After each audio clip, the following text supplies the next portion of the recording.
আমরা এখন আসছি কোর্টে, আমরা আইনের সহযোগিতা নেব, আইন দেখে আমাদের কি বিচার করে। আমরা তো হ্যাঁ ছোটো ভাইয়ের মতো জানছি, যাক হ্যাঁ ছোটো মানুষ।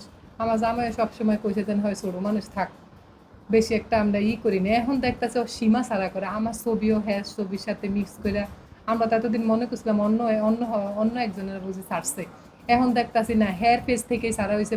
আমার বউর নামে যদি আজে বাজে কথা বলে আর আমার বউর যদি সোশ্যাল মিডিয়া ভাইরাল করে দেয়, এগুলো কি খারাপ না?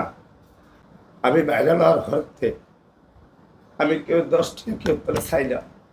আমার বাসা তো যায় মাঝে মাঝে গিয়ে, ওদিনকে শুক্রবারে, মানে এই শুক্রবারের আগে শুক্রবারে আমাদের বাসায় গিয়ে আর কি মাথায় পানি টানি দিয়ে মাথা মুখে পানি দিছে।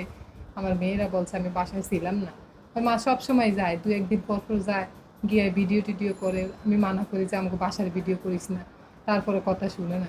ওই দিন আমি শেরেবাংলানগর থানায় গেছি, আমার সাথে গেছে, যাক বললাম যে কোনো ভিডিও টিডিও করিস না, আচ্ছা ঠিক আছে কোনো ভিডিও করুন না। মূলত হয়েছে আমার, আমি এক মিনিট বলি, মূলত হয়েছে আমার হোটেলের তো আমার বউরে ফোন করে কইছি যে তুই শেরেবাংলা থানায় যা, গিয়া মোবাইল যত হারিয়ে গেছে এটা কিছু কইরা। এ আমার ফোন দীক্ষা হোটেলের তো বাসায় গিয়ে আমার বউরে কয় মিজান ভাই আমার হারাইছে, অথচ আমি হারাই না। এই কথা পেয়ে বলল হয়ে গেছে, এটা সম্পূর্ণ প্রতারণা করছে। প্রতারণা। যেমন বলল হয়ে গিয়া রিক্সা দিয়ে গেছে, রিক্সার ভিতরে ভিডিও করছে, ছবিও তুলছে, কত রকমের কিছু করছে। এখন আস্তে আস্তে মনে করেন এগুলা কাজে লাগাইতেছে, মানে আমার বউরেও হারাইতেন। তার মানে হ্যাঁ আমাকে দুর্বলতার সুযোগ নিছে। আমরা তো আরো ভালোই বাসছিলাম। শেষ পর্যন্ত ওদের বাড়িতে আমরা গেছি, আমাদের বাড়িতে ওরে নিছি। তাহলে এক জায়গায় থাইকা এক জায়গায় আমরা থাইকে থাকার পরও ও কেন আমাদের বিরুদ্ধে সমস্ত কথা? তাছাড়া এখন আমার ছবিটা ওর ছবির সাথে মিক্স করে সোশ্যাল মিডিয়া সাইডে দিচ্ছে। তাইলে ওর কি লাভটা কি আমি বুঝি না। যখন এই সমস্ত এগুলো নিয়ে নামছে, তাহলে আমরা দেখি ওর আমরা কি করতে পারি। এটার উপরে মেন কথা হয়েছে আমার বউরে হ্যারাসমেন্ট করে, আমার বউরে অনেক জ্বালায়, আজে বাজে কথাবার্তাও মাঝে মধ্যে সারে। অন সোশ্যাল মিডিয়া হেয়ার লগে ছবি দিয়া ছেড়ে দিছে। মামলা করুন, আল্লাহ বাসে। আমগো কাছে ডকুমেন্ট আছে কেমনে?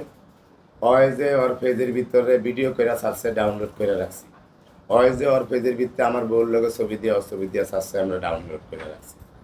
আবার পরে যেন বাসায় যাইতে আমরা না করছি, আমার বাসার ভিতরে বহুত ফ্যামিলি বাসা আছে, ওনারাও সাক্ষী আছে, আপনারা চাইলে আমি ভিডিও করে সাক্ষী এনে দিতাম। সর্বশেষ কথা হয়েছে মামলা করুন।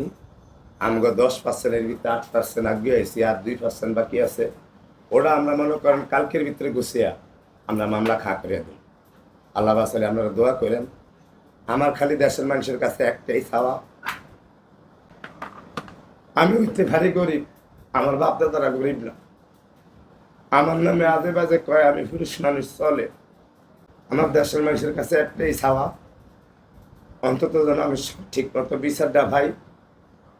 আমি বাইরের লোক ছিল, আমি কেউ 10টি সাহায্য সহযোগিতা কেউ একটা ফানও খাইতে রাজি না। আমি এই পর্যন্ত যা করছি সব আমার নিজের ব্যবসা। আমার উচিলায় অন্তত কয়েকশো ফ্যামিলি চলে। আমার দেশের মানুষের কাছে একটাই আবেদন, এই মামলাটা যেন অন্তত দ্রুত করা হয়, আর দ্রুত বিচার করা হয়। আমার বউরে লইয়া হ্যারাসমেন্ট করা শুরু করে দিচ্ছে। আমারও করে চলুক, আমি বেড়া মানুষ।